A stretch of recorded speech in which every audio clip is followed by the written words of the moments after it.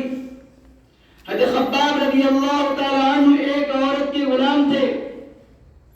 جب اس عورت کو معلوم ہو گیا کہ خباب رضی اللہ تعالی عنہ آپ نبی صلی اللہ علیہ وسلم سے ملتے اور جلتے ہیں اور یہاں تک کہ ایمان بھی لے آئے ہیں، جب اس عورت کو معلوم ہوا تو اس عورت نے آپ کو لوہے کا کپڑا پہنا دیا۔ آج اگر کوئی گرمی میں کوئی جاکٹ پہن لے تو گرمی کو برداشت نہیں کر سکتا، اس عورت نے آپ رضی اللہ تعالی عنہ کو لوہے کا زرہ پہنا دیا اور تپتی ہوئی دھوپ میں لٹا دیا جاتا تھا۔ 12-1 بجے کی دھوپ میں، آج بھی وہاں کی دھوپ مشہور ہے۔ ہمارے ہندوستان میں دھوپ کم ہوتی ہے لیکن مکہ اور سعودی عربیہ میں دھوپ کی تپش زیادہ ہوتی ہے۔ اس حال میں لوہے کے زرے کی حالت میں آپ کو 12-1 بجے کے دن کے موقع پر جب دھوپ تیز ہوا کرتی ہے وہاں پر لٹا دیا جاتا تھا، اور یہ تو دور کی بات آپ کو ننگا کر کے اللہ اکبر آگ کے انگار پر لٹایا جاتا تھا، آگ کے انگار پر گھسیٹا جاتا تھا، آپ کو مارا جاتا تھا، صرف اس لیے یا تو ایمان سے ہٹ جا یا تو پھر مر جا۔ لیکن میرے بھائی دوستو، قربان جائے خباب بن ات رضی اللہ تعالیٰ عنہ پر۔ خباب بن ات رضی اللہ تعالیٰ عنہ فرمایا، اے عورت، تم میری جیسی لاکھوں جان قربان کر دے، مجھ پہ آگ لگا دے، مجھے دھوپ میں نہیں تو آگ میں جلا بھی دے گی تو میری زبان پر احد احد نکلے گا، ایک اللہ کی پکار نکلے گی، ایک اللہ کے نبی صلی اللہ علیہ وسلم کی سنت نکلے گی۔ خباب بن ات رضی اللہ تعالیٰ عنہ سے پوچھا گیا، اے خباب بن ات رضی اللہ تعالیٰ عنہ، آپ کے اوپر کتنی مصیبتیں ڈالی گئی، کتنی مصیبتیں ڈالی گئی؟ اللہ اکبر۔ خباب بن ات فرماتے ہیں، اے عمر رضی اللہ تعالیٰ عنہ، مجھے اتنا ستایا گیا، مجھے انگار پر اتنا لٹایا گیا کہ میرے خون اور چربی سے آگ بجھتی تھی۔ میرے بھائی دوستو، ان حالات میں بھی، ان مصیبت میں بھی ان صحابیوں نے، ان اللہ کے نیک بندوں نے اپنے اللہ کے احکام کو، اپنے نبی صلی اللہ علیہ وسلم کی سنتوں کو نہیں چھوڑا۔ اتنا مارا جاتا تھا، اتنا مارا جاتا تھا کہ آپ بے ہوش ہو جاتے تھے، پھر ہوش آ جاتا، پھر آپ کو آگ پہ لٹایا جاتا تھا، اس کے باوجود بھی آپ نے اپنے اللہ کے احکام کو نہیں چھوڑا، اپنے اللہ کے نبی صلی اللہ علیہ وسلم کی سنتوں کو نہیں چھوڑا۔ آج ہم چھوٹے چھوٹے بہانوں سے، شادی کے بہانے، دکان کے بہانے، تجارت کے بہانے، بیوی بچوں کے بہانے نمازوں کو ترک کر رہے ہیں، نمازوں کو چھوڑ رہے ہیں، اللہ کے احکام کو چھوڑ رہے ہیں۔ کل اگر یہی صحابی خباب بن ارت رضی اللہ تعالیٰ عنہ ہم جنت کے راستے پہ جا رہے ہوں گے اور آ کے ہمارا گلا پکڑ لیں گے کہ ہم نے تم تک ایمان کو پہنچانے کے لیے، ہم نے آپ تک کلمے کو پہنچانے کے لیے آپ پر لیٹے، لوہے کے زرے تک پہنے، آپ نے کیا قربانی دی، کیا جواب دیں گے ہم؟ کئی واقعات بڑے پڑے ہوئے ہیں، ایک واقعہ اور آپ کے سامنے بیان کر کے اپنی بات کو ختم کرتا ہوں۔ ایک صحابی ہیں سعد بن معاذ رضی اللہ تعالیٰ عنہ، خاندان کے بہت اچھے تھے، بہت بڑے خاندان سے تعلق تھا، لیکن شکل سے تھوڑے کالے تھے، شکل سے تھوڑا بدصورت تھے، لیکن دل کے اندر ایمان اور اللہ کی حکمت موجود تھی، اللہ کی وحدانیت موجود تھی، لیکن آپ کی شادی نہیں ہو رہی تھی، آپ کی شادی نہیں ہو رہی تھی۔ آپ صلی اللہ علیہ وسلم کی خدمت میں حاضر ہوئے، اے اللہ کے نبی صلی اللہ علیہ وسلم، میں ہر اعتبار سے ٹھیک ہوں، میرا خاندان بھی اچھا ہے، لیکن کوئی مجھے لڑکی دینے کو تیار نہیں ہے، کوئی مجھ سے شادی کرنے کو تیار نہیں ہے، میں کروں تو کیا کروں؟ اللہ کے نبی صلی اللہ علیہ وسلم نے اس محفل میں آواز لگائی، کیا کوئی عمرو بن وہب موجود ہے؟ آواز ہے کوئی موجود نہیں۔ اللہ کے نبی صلی اللہ علیہ وسلم نے فرمایا، جاؤ عمرو بن وہب سے کہو کہ اپنی بیٹی کی شادی مجھ سے کرائے۔ یہ دوڑتے ہوئے بھاگے، چلو میری شادی ہو جائے گی۔ اللہ کے نبی صلی اللہ علیہ وسلم کی بات کون ٹھکرائے گا؟ پھر ساتھ دوڑتے ہوئے بھاگتے ہوئے گئے، اب تو میری شادی ہونے والی ہے، اب تو میری شادی ہونے والی، بہت خوشی سے جھومتے ہوئے ان کے گھر پر گئے، آواز لگائی، اندر سے آواز ہے کون؟ کہا میں اللہ کے نبی صلی اللہ علیہ وسلم قاصد ہوں، غلام ہوں، ان کی بات کو لے کر آیا ہوں۔ کیا بات لے کر آیا ہوں؟ بات یہ لے کر آیا ہوں کہ اللہ کے نبی صلی اللہ علیہ وسلم نے فرمایا کہ اپنی بیٹی کی شادی مجھ سے کر دو۔ جب دروازہ کھولا تو دیکھا سعد بن معاذ، عمر بن وہب نے کہا اپنی بیٹی کی شادی تم سے، میں اپنی بیٹی کو آپ کی زندگی میں دے سکتا ہوں، لیکن میرے بھائی دوستو اس ماحول میں ان کے بچیوں کے اندر، ان کی اولادوں کے اندر بھی اللہ اس کے رسول کی عظمت موجود تھی۔ جیسے اس کے بچی جس سے شادی ہونا تھا، ان کے کان میں آواز پڑتی ہے کہ اللہ کے نبی صلی اللہ علیہ وسلم نے قاصد بھیجا ہے کہ اپنی بیٹی کی شادی مجھ سے کرا دو۔ یہ ہرگز نہیں ہو سکتا کہ اپنے اللہ کے نبی صلی اللہ علیہ وسلم کی بات کو ٹھکرایا جائے، ان کی عظمت کو، ان کی کہی ہوئی بات کو ٹھکرا دے، ہو نہیں سکتا۔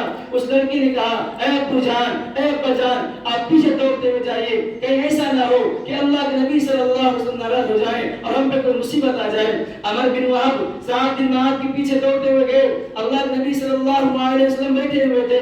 آپ نے کہا اے عمر بن وہب، آپ نے میری بات کو ٹھکرا دیا، آپ نے میری بات کو انکار کر دیا۔ اور عمر بن وہب نے کہا نہیں اللہ کے نبی، تو سمجھنے میں بھول ہو گئی، ہم نے آپ کی بات کو انکار نہیں کیا، میں اپنے بچی کو ساتھ میں لے کر آیا ہوں، اس بچی کا نکاح آپ پڑھا دیجیے۔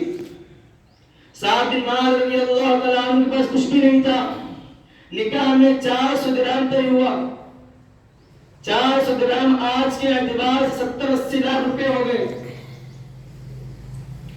آپ کا مہر 400 درہم طے ہوا، اور اس وقت میں مہر بھی نقد ہوتا تھا۔ جب مہر 400 درہم طے ہوا، اللہ کے نبی صلی اللہ علیہ وسلم نے فرمایا سعد مہر کا انتظام کرو۔ اے اللہ نبی میرے پاس تو کچھ بھی نہیں، میں خالی ہاتھ، میں کہاں سے لے کر آؤں؟ اللہ کے نبی صلی اللہ علیہ وسلم نے فرمایا کہ فلاں صحابی کے پاس چلے جاؤ، وہ تمہاری مدد کر دیں گے۔ شادی کا دن ہے، مہر کا انتظام کرنے جا رہے ہیں، مہر کا انتظام بھی ہو گیا۔ ان صحابیوں نے 400 درہم سے بھی زیادہ مدد کر دی۔ تو سعد بن معاذ خوش ہوئے، چلو میں 400 درہم وہ کیا کہتے ہیں اس کو مہر دے دوں گا، اور جو اوپر کی جو مجھے ملا ہے میں اس سے اپنی بیوی کے لیے، اپنی بیگم کے لیے اور اپنے خرچے کو خرید لوں گا۔ آپ اس خوشی سے جھومتے ہوئے بازار میں داخل ہوئے، اور یہ وہ ماحول تھا کہ بگائے بگائے جگہ جگہ کفار مشرکین کا حملہ ہوا کرتا تھا۔ جیسے ہی آپ سعد بن معاذ اپنے پیسے کو لے کر، اپنے درہم کو لے کر بازار میں پہنچتے ہیں، سامان خریدنے کو ہی چاہتے ہیں کہ کان میں آواز پہنچتی ہے کہ اے اللہ کے مہمانوں، اے اللہ کی راہ میں خرچ کرنے والوں، اے اللہ کی راہ میں جان ڈالنے والوں، فلاں جگہ پر حملہ ہو گیا ہے، چلو اللہ کی راہ میں، چلو اللہ کی راہ میں۔ آپ سوچئے، آپ ذرا غور کیجئے کہ ابھی ان کی شادی نہیں ہو رہی تھی، بڑی مشکل سے شادی طے ہوئی ہے، بڑی مشکل سے اللہ کے نبی صلی اللہ علیہ وسلم رشتہ طے کیا ہے، اس کے باوجود آپ کے کان میں آواز پڑتی ہے، 7 دن معاذ کے کان میں آواز پہنچتی ہے کہ آواز آ رہی ہے کہ اللہ کے راستے میں نکلو، اللہ کے راستے میں نکلو، مسلمانوں پہ حملہ ہو گیا ہے۔ معاذ بن سعد کہتے ہیں کہ اب میں اپنے اس پیسے سے شادی کی کوئی چیز نہیں خریدوں گا، اب میں ان درہموں سے اللہ کے راستے میں لڑنے کے لیے تلوار خریدوں گا، گھوڑے خریدوں گا اور اللہ کے راستے میں جاؤں گا اور لڑوں گا۔ میرے بھائی دوستو، سعد بن معاذ رضی اللہ تعالیٰ عنہ اپنے تمام اشیاء کو خرید لیتے ہیں، اپنی تلوار کو خریدتے ہیں۔ ذرا آپ غور کیجئے کہ جس کی شادی ہونا ہے، ابھی نکاح پڑھا گیا ہے، سارے صحابہ محفل میں موجود تھے، کان میں آواز پڑتی ہے کہ اللہ کے راستے میں نکلو، مسلمانوں پہ حملہ ہو گیا ہے۔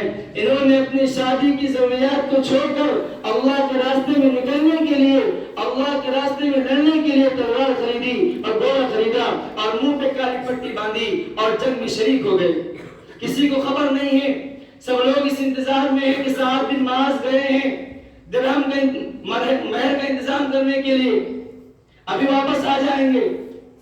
لیکن جب وہاں پر پہنچتے ہیں، جنگ کے اندر شریک ہوتے ہیں، لڑائی شروع ہوتی ہے، اس میں کسی کو خبر نہیں ہے اس میں سعد بن معاذ کون ہے۔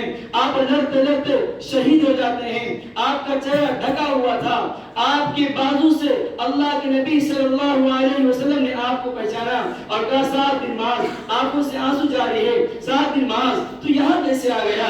تو گیا تھا اپنی شادی کی تیاری کرنے کے لیے، تو گیا تھا اپنے محبوبہ کے لیے سامان خریدنے کے لیے، تو یہاں کیسے آ گیا؟ تیرے دوست، تیرے ساتھی انتظار کر رہے تھے کہ بھی سعد بن معاذ آئے گا۔ اللہ کے نبی صلی اللہ علیہ وسلم کی زبان سے بات نکلی، اے سعد، جس طریقے سے تو نے اس دنیا کے اندر اپنی شادی کو، اپنے محبوبہ کو ترجیح نہ دے کے ایک اللہ کی پکار کو ترجیح دی ہے، آج اللہ نے تجھ پہ جنت کو واجب کر دی ہے۔ میرے بھائی دوستو، ابھی جب انتقال ہی ہوا، شہیدی ہوئے، اللہ نے آپ کے اوپر جنت کو واجب کر دیا۔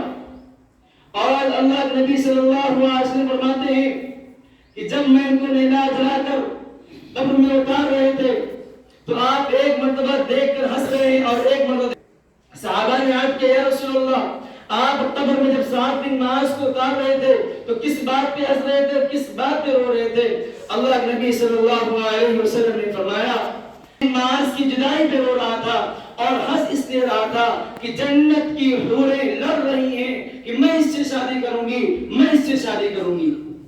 میرے بھائیوں، ذرا غور کیجئے کہ اللہ کے احکام کے لیے، اللہ کے حکم پر اپنے دنیا میں جو شادی نہیں ہو رہی تھی، شادی بڑی مشکل سے ملی، اللہ کے حکم پر قربان کر دیا، اللہ کے حکم پر چھوڑ دیا، اللہ کے راستے میں نکل گئے، اللہ کے راستے میں لڑنا شروع کر دیا تو اللہ نے ان کے اوپر جنت کو واجب کر دیا۔ اور اللہ کے نبی صلی اللہ علیہ وسلم نے فرمایا اے سعد، میں تجھ سے راضی ہو گیا اور اللہ بھی تجھ سے راضی ہو گیا۔ اور جنت کی حوریں لڑ رہی ہیں، کون سی حوریں؟ اگر سمندر میں تھوک بھی دے تو سمندر مہک جائے، اپنی ہاتھ کی ہتھیلی زمین پر دکھا دے تو پوری زمین روشن ہو جائے، اگر ان کے چہرے کا صرف گال کا سرخ دنیا کے اندر دکھا دیا جائے، پوری دنیا چمکتی جائے۔